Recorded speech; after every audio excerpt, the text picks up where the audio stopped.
Piste 23, page 65. Une nouvelle aventure pour les noms de domaine dès le 3 mai prochain. Les noms de domaine, c'est-à-dire les noms que l'on donne au site internet, pourront intégrer une trentaine de caractères comme A accent grave, C cédille, E accent aigu, et accent grave, E accent circonflexe, I tréma par exemple, et bien d'autres. Les autres extensions gérées par la FNIC, l'Association française pour le nommage internet en coopération, sont aussi concernées, à savoir les points RE pour l'île de la Réunion, les points TF pour les terres australes et antarctiques françaises, les points WF pour Willis et Futuna, les points PM pour Saint-Pierre-et-Miquelon et les points YT pour Mayotte. Les réservations des noms de domaine accentués se feront en fait en 2 étapes, du 3 mai au 3 juillet. Seuls ceux qui possèdent déjà des noms de domaine en .fr pourront faire la demande pour avoir un équivalent avec un accent.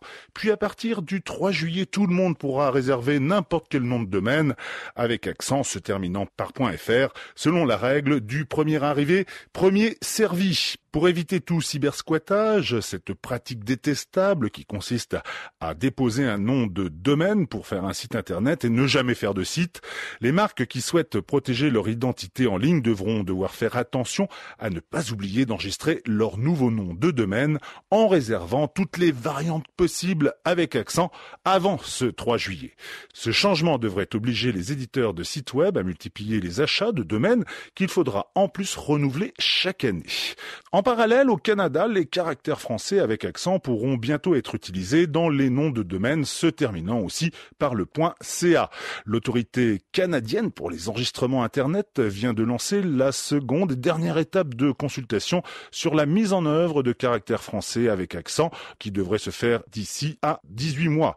Selon Karine Reynolds, conseillère juridique à l'ACEI, ce changement est inévitable. C'est à qui que ça va arriver, il reste à déterminer comment on va l'introduire et qui aura accès au nom de domaine avec les caractères français. C'est quelque chose qui est offert partout dans le monde, dans la plupart des langues et qui ont des caractères non latins. On les trouve d'ailleurs dans plusieurs pays européens, par exemple dans les .com et dans les .org. Alors si vous avez des questions ou des suggestions, vous pouvez nous écrire à nouvelles avec un s.technologie au pluriel @rfi.fr.